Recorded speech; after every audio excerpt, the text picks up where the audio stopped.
This is the one, the greatest, the best of all time, the king himself.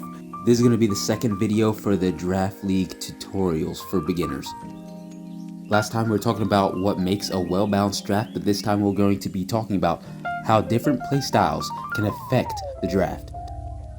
Like any aspect in life, everyone is different, and different players will prioritize different Pokemon in a Pokemon draft.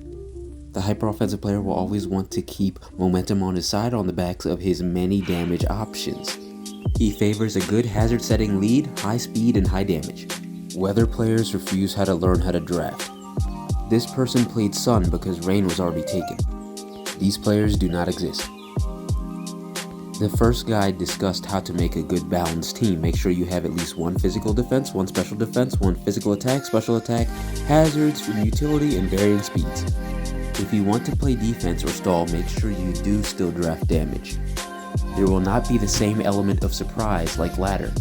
This strategy is more of a skill check to your opponent, and you have little control over who wins and who loses. Here is a picture of the current tier list. The best Pokemon are on the left, the second best Pokemon on the right. Let's see how these 8 players draft.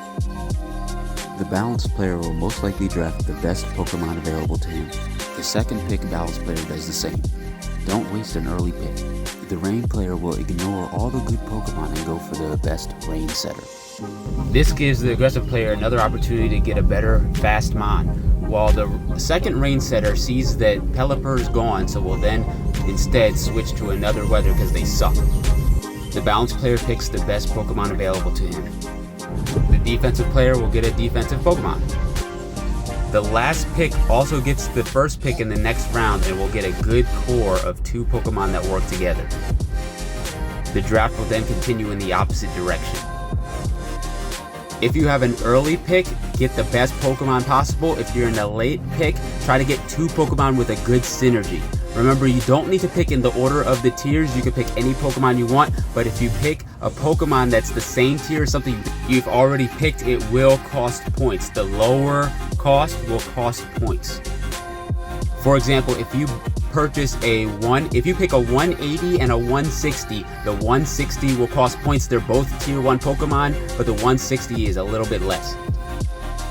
That will be it, and good luck on the season.